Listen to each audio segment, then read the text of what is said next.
Hello guys, welcome to my YouTube channel. अगर आपने 10th qualify किया है या आप अभी भी 10th क्लास में हो और आपको केमिस्ट्री के बारे में कोई आइडिया नहीं है कि हम केमिस्ट्री कैसे स्टार्ट करें, या आप चाहते हो कि हम केमिस्ट्री जो है वेरी बेसिक से स्टार्ट करें, वेरी बिगिनिंग से स्टार्ट करें, तो कोई बात नहीं, आप बैठ जाए तकिए के साथ। ये वीडियो आपके लिए बहुत हेल्पफुल होने वाला है।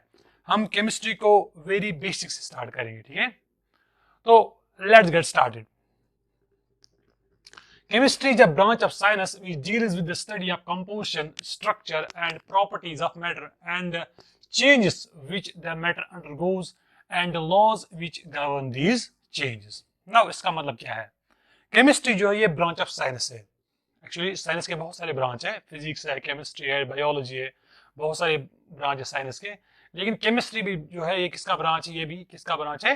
ये साइंस का ब्रांच है जो डील करता है with the study of composition. एक तो हमें पढ़ना पड़ता है composition, structure and properties of matter. अब यहां पे रुकेंगे हम। Composition of matter, structure of matter and properties of matter. देखो, पहले हम बात करेंगे कंपोजिशन। कंपोजिशन ऑफ मैटर का मतलब क्या होता है, ठीक है? फॉर एग्जाम्पल, मेरे पास है AgNO3, it's called as silver nitrate. अगर मैं बोलूंगा आपको कि जो सिल्वर नाइट्रेट है इसकी कंपोजिशन क्या है, कंपोजिशन मीन ये किस चीज का बना है, तो ऑब्वियसली हम बता सकते हैं एक तो ये बना है Ag का, सिल्वर, और ये बना है नाइट्रोजन का, और ये बना है ऑक्सीजन का।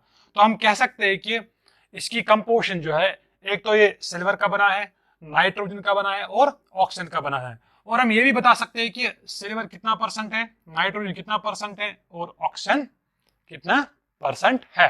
तो इसको हम बोलते हैं कंपोजिशन। या जब भी आप डॉक्टर के पास जाते हो, वो आपको जो है कोई कफ सिरप बोतल देता है आपको, तो वहां पे इसको लिखा होता है कंपोजिशन, इसमें क्या क्या है। तो कंपोजिशन मीन्स कि विच इज कंपोज्ड ऑफ, ये किस चीज का बना है। तो लेकिन किसकी कंपोजिशन? मैटर की। तो पहले हमें समझना पड़ेगा मैटर किसे कहते हैं। आपको पता है, आप क्लास 8 से पढ़ते आ रहे हो matter. What does mean matter? Anything which occupies space and has mass and can be felt by one of our sense organ, so this called as matter. तो हमें पढ़नी पड़ती है कंपोजिशन ऑफ मैटर। अब मैटर क्या हो सकता है? सॉलिड भी हो सकता है, लिक्विड भी हो सकता है, गैस भी हो सकता है। फॉर एग्जांपल, अगर मैं बोलूंगा आपको सॉलिड की कंपोजिशन, ये बोर्ड जो है ये किस चीज का बना है? ये तो सॉलिड है ना, ये किस चीज का बना है, इसमें कितने मटेरियल्स उन्होंने इस्तेमाल किए, so that is a composition. उसके बाद बात करते हैं हम what we can call a structure. पहला था कंपोजिशन, अब क्या है? स्ट्रक्चर। स्ट्रक्चर का मतलब होता है क्या ये सबस्टेंस, चाहे सॉलिड हो, लिक्विड हो, गैस हो, क्या ये सबस्टेंस खाली एक एटम का बना है? क्या ये सबस्टेंस ग्रुप ऑफ एटम का बना है, जिसको आप मॉलिक्यूल बोलते हो, ठीक है? तो स्ट्रक्चर का मतलब होता है क्या ये एक एटम का बना है कि मोर देन वन एटम, जिसको आप बोलते हैं ग्रुप ऑफ एटम, जिसको एक्चुअली बोलते हैं मॉलिक्यूल। इतना ही नहीं, क्या इसमें बॉन्डिंग जो है क्या वो कोवलेंट बॉन्डिंग है, जिसको बोलते हैं म्यूचुअल शेयरिंग ऑफ इलेक्ट्रॉन्स? क्या इसमें आयोनिक बॉन्डिंग है? क्या इसमें डेटिव बॉन्डिंग है? तो इसको बोलते हैं क्या? स्ट्रक्चर। तो लेकिन किसका structure? Structure of matter. Matter में क्या आता है? सॉलिड भी आता है, लिक्विड भी आता है, गैस भी आता है, बोस आइंस्टाइन भी आता है और प्लाज्मा भी आता है, ठीक है? तो एक तो होता है कंपोजिशन, दूसरा हुआ स्ट्रक्चर। अब है प्रॉपर्टीज ऑफ मैटर। देखो, अगर मैं प्रॉपर्टीज को डिफाइन करूं, एक्चुअली जो है हमारे पास दो तरह की प्रॉपर्टी होती है। One is called as physical property, जिसमें आता है लाइक डेंसिटी, इसमें आता है वॉल्यूम, तो इसको हम बोलते हैं फिजिकल प्रॉपर्टी, ठीक है? इस मैटर की क्या फिजिकल प्रॉपर्टी है? फॉर एग्जाम्पल, ये जो बोर्ड है, इसका वॉल्यूम कितना है, इसकी डेंसिटी कितनी है, कितने पार्टिकल्स क्लोज है, तो इसको बोलते हैं फिजिकल प्रॉपर्टी। केमिकल प्रॉपर्टी मतलब होता है कि कोई मैटर, फॉर एग्जाम्पल मेरे पास कार्बन डाइऑक्साइड है या कार्बन है, नाइट्रोजन, ऑक्सीजन है, तो ऑक्सीजन किसके साथ रिएक्ट होता है, क्यों होता है रिएक्ट? क्या ये वाटर के साथ रिएक्ट होता है? क्यों होता है रिएक्ट? क्या ये नाइट्रोजन के साथ रिएक्ट होता है? क्यों होता है रिएक्ट? तो केमिकल प्रॉपर्टी में सब कुछ आता है, मतलब कौन किसके साथ रिएक्ट करेगा, क्या कोई चीज ऑक्सीजन के साथ रिएक्ट करेगी, क्या कोई चीज वाटर के साथ रिएक्ट करेगी, कोई चीज HCl के साथ रिएक्ट करेगी, तो उसको हम बोलते हैं केमिकल प्रॉपर्टीज। तो यहां तक मैं इसको फिर से रिकैप्चुलेट करता हूं।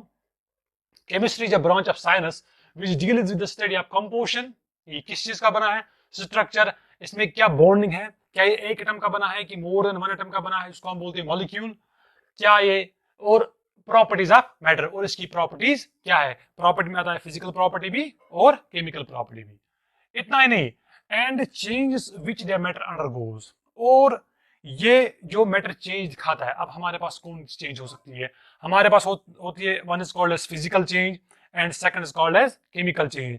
अगर आपको फिजिकल चेंज और केमिकल चेंज के बारे में कुछ पता नहीं है तो कोई बात नहीं, मैं आपको जो है इसकी डिस्क्रिप्शन नीचे दे दूंगा।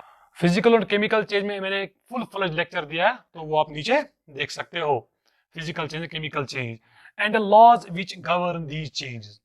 और ये चेंज, चाहे फिजिकल चेंज या केमिकल चेंज, इन चेंज को कंट्रोल करता है, इन चेंजेस को कंट्रोल करता है लॉज, जिसको बोलते हैं लॉज ऑफ केमिकल कॉम्बिनेशन, जो हम आगे पढ़ेंगे। So this was a chemistry definition, real definition.